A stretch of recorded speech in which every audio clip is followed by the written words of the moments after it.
छात्रों, आइए अब हम प्राचीन भारत की वैज्ञानिक उपलब्धियां इस निबंध के बारे में हम चर्चा करेंगे।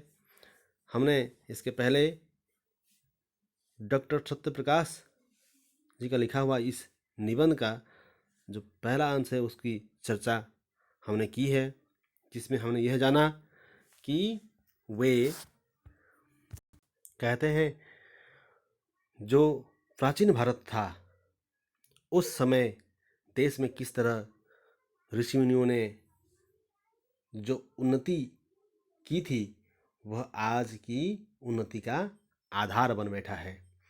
और इसी बीच में लेखक ने यह भी कहा कि आदि काल में मनुष्य ने जो सबसे अनोखा आविष्कार किया था, जो सबसे पहला आविष्कार था, वह था कार्य कारण का नियम या कार्य और कर्ण का संबंध। तो हम लोग यह जानने को पाए कि ये जो कार्य और कर्ण का संबंध है, इसको मनुष्य ही एक ऐसी प्राणी है जिसको इस नियम के महत्व को समझ में आया और इसलिए वह मनुष्य बन गया। इसके आगे बढ़ते हैं। लेखक लिखता है, वट के बीज में समस्त वट वृक्ष निहित है। उस बीज में वट वृक्षों के इतिहास की पुरातन परंपरा भी है और भविष्य के वट वृक्षों को जन्म देने की क्षमता भी है। वट वृक्ष कहने से आप लोग समझ रहे होंगे, जो हम लोग बरगद कहते हैं उसी को लेखक यहाँ पर वट वृक्ष कहता है। बरगद का जो बीज होता है वह बहुत ही छोटा होता है और उसी बीज के अंदर लेखक कहता है कि उसी बीज के अंदर वट वृक्षों के इतिहास की पुरातन परंपरा भी है। मतलब उसी बीज के अंदर हिस्ट्री भी है। हिस्ट्री कहने से जो इतिहास है, पुरातन परंपरा है, किस तरह के वट वृक्ष होते थे पहले, वह कैसे बढ़ते थे, उन सब का गुण उसमें उपलब्ध है। और भविष्य के वट वृक्षों को जन्म देने की क्षमता भी है उसी में। उस छोटे से बीज में बड़े से बड़े वट वृक्ष को जन्म देने की क्षमता भी है। असल में लेखक हमें समझना चाहता है कि प्रकृति का नियम देखिए। प्रकृति ने किस तरह से एक बीज के अंदर इतनी सारी चीज़ों को भर रखी है। मतलब उसी बीज के अंदर इतिहास की पुरातन परंपरा भी है और भविष्य के वट वृक्षों को जन्म देने की क्षमता भी है। मतलब इसी को कहते हैं प्रकृति की मित व्ययिता। मित व्ययिता कहने से अधिक खर्च न करना। ये जो इतने सारे गुणों को रखने के लिए प्रकृति ने एक छोटा सा बीज को चुना। आगे लेखक कहता है, बीज से वृक्ष और वृक्ष से बीज, निरंतर यह चक्र चल रहा है। ऐसा करके प्रकृति अपनी मित व्ययिता का प्रदर्शन करती है। इसी प्रकार के अन्य अनेक चक्रों का या प्रवाहों से युग प्रवर्तक मनुष्यों ने अपने को परिचित कराया। मनुष्य से इतर प्राणियों ने ऐसे चक्रों का अपने लिए बहुत ही कम प्रयोग किया होगा। यहाँ लेखक हमें सोचने को मजबूर करता है कि देखिए किस तरह प्रकृति में बीज से ही वृक्ष निकल आते हैं और उसी वृक्ष में फिर से बीज आते हैं। तो यह क्रम निरंतर चल रहा है। यहाँ पर एक बात हमें समझना होगा कि यदि ऐसा होता कि एक वृक्ष में फल लगते और उस वृक्ष में फल लगते ही उस वृक्ष का नाश हो जाता और फिर कोई दूसरा वृक्ष पैदा होने के लिए कोई दूसरा बीज लगता जो कि उसी वृक्ष से न आकर दूसरे कहीं से अगर लाया जाता, तो ऐसे में वृक्षों को बढ़ने के लिए शायद बीज कम पड़ जाते या धीरे धीरे नहीं मिलते।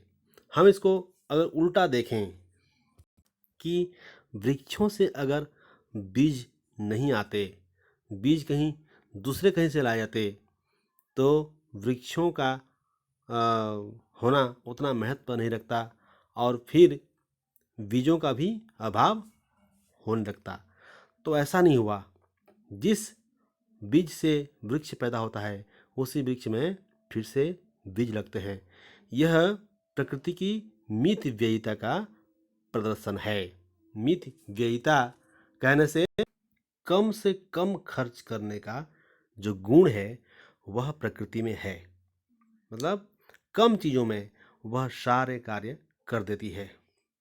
और इसी प्रकार के अन्य अनेक चक्र यहाँ पर चलते हैं। आप लोग विज्ञान में पढ़ते हैं जल चक्र या अंगारकाम्ल चक्र, अम्लजान चक्र, इस तरह से बहुत सारे चक्र हैं जिसको युग प्रवर्तक मनुष्यों ने अपने को परिचित कराया, मनुष्य उसको समझ पाया। यह भी एक तरह से एक बहुत बड़ा आविष्कार ही था। क्या चीज़? प्रकृति के अंदर जो चक्र चल रहे हैं उन चक्रों को समझना और उनका सटीक प्रयोग करना, यह भी एक प्रकार का आविष्कार ही था। एक और चक्र है जिसको आप लोग जानते होंगे, ऋतु चक्र। मतलब एक मौसम के बाद दूसरा मौसम का आना और फिर दूसरे मौसम के बाद तीसरा मौसम का आना और तीसरा मौसम के बाद फिर पहला मौसम का आना। इस चक्र को भी जब इंसान समझ पाया तब उसको एक किसान बनने का मौका मिला। आप लोग यह भी जान लें कि धरती से संबंध रखने वाले चक्र ने मानव को सफल कृषक बनाया। प्राणी जगत के इस चक्र को नियंत्रित करके मनुष्य ने वन में विचरण करने वाले पशुओं को अपने उपयोग के योग्य बनाया। ऐसे पशु ग्राम्य पशु कहलाए। गाय, घोड़ा, बकरी, भेड़, गधा, ऊंट और खच्चर पालतू बनाए गए। किंतु भैंस का विकास मानव गृह में किस प्रकार हुआ यह कहना कठिन है। इन सब में गो पालन का विशेष महत्व था। ये पशु न केवल मनुष्य के परिवार के आवश्यक अंग बने, वे उसकी संपत्ति भी बने और सभ्यता और संस्कृति के प्रसार में साधक हुए। तो यहाँ लेखक इंसान किस तरह से एक कृषक बना और कृषक बन करके जो गाय, घोड़ा, बकरी, भेड़, गधा आदि जानवरों को अपने कामों में उपयोग के योग्य बनाया, इसका यहाँ लेखा जोखा लिख रखा है। और लेखक यहाँ कहना चाहता है कि ये पशु न केवल मनुष्य के परिवार के आवश्यक अंग बने बल्कि उसकी संपत्ति भी बने। आज भी कई लोग जानवरों को जब रखते हैं तो उसको संपत्ति मानते हैं। पहले तो ऐसा था ही कि जिसके घर में जितना अधिक गाय, घोड़े, हाथी होंगे वह उतना ही धनी कहलाता था। आगे लेखक लिखता है मनुष्य ने विराट जगत में व्याप्त अन्य अनेक चक्रों का भी अनुभव किया। इसका अनुशीलन करके उसने ऋतुओं के अनुकूल अपने को सजाया। वर्षा, वसंत और शरद ऋतुओं के आधार पर उसने वनस्पतियों, विरुद्धों, गुल्मों और लताओं के जीवन चक्रों का समन्वय किया, जिसके फलस्वरूप कृषि और उपवन के फल फूलों का विकास हुआ। अन्न के प्रसार के लिए उसने वनों को ग्रामों में बदला। ग्राम्य जीवन का आधार कृषि और पशुपालन है। आज भी ये दोनों विज्ञान के महत्वपूर्ण अंग माने जाते हैं। ऋग्वेद के काल में कृषि के लिए जिन उपकरणों का प्रयोग होता था, भारत की परंपरा में वे उपकरण लगभग उसी रूप में आज तक चले आ रहे हैं। हल का आविष्कार, हल आप लोग जानते होंगे, हल जो खेतों में चलाए जाते हैं, उसका आविष्कार और उसे खींचने के लिए बैलों का प्रयोग भारत में पहली बार हुआ था। हमारे आज के हल में और अत्यंत प्राचीन काल के हल में बहुत अंतर नहीं है। प्राचीन काल में कृषि कर्म को सीता और खेत में बने हल के चिन्ह को भी सीता ही कहते थे। तो यहाँ लेखक साफ साफ शब्दों में कहता है कि हल का आविष्कार और उसे खींचने के लिए बैलों का प्रयोग भारत में पहली बार हुआ था। यह भी एक बहुत बड़ा आविष्कार था क्योंकि यह खेती का सबसे मुख्य आधार है। और एक बात, जो सीता प्राचीन काल में कृषि कर्म को मतलब जो खेती बाड़ी करते थे, जो कृषि का कार्य था, उसको भी सीता कहते थे। और हल में सॉरी खेत में बने हल के चिन्ह को, अर्थात खेत में वह रेखा जो भूमि को जोतते समय हल की फाल धंसने से जमीन पर बनती है, जो रेखा बनती है, उस रेखा को भी सीता ही कहते हैं। तो आज भी हल प्राचीन काल जैसा ही है, आज भी कहीं कहीं चलता है। हाँ, लेकिन ये जो अब धीरे धीरे 2000 के बाद, 2000 ईस्वी के बाद अब हर घर में इसकी कमी देखी जा रही है। अब लोग घरों में बैल नहीं रखते, न हल का प्रयोग करते हैं। अब उनके पास ट्रैक्टर आ गया, पावर टिलर आ गया, और नए नए मशीनों की सहायता से अब खेती की जा रही है। परंतु हल जो है वो अब भी है, देखने को मिल जाता है। और इसके आगे का जो पैराग्राफ है उसको हम लोग नेक्स्ट वीडियो में पढ़ेंगे, जानेंगे।